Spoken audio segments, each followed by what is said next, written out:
So my teaching tips for this week's Teaching Tips Tuesday is to use TPR. TPR stands for Total Physical Response.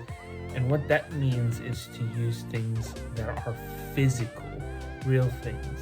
A scissor to explain something like cut, or a glass to explain drink. We can also use gestures like watch, read, smell, breathe, hear, speak. These are all ways to engage with the student and help guide them to understand the words that we use to explain things or to express things. So I hope that these teaching tips helped you and that you'll use them in your online classes or in class at school. And enjoy the rest of your day. Bye! Hello everyone!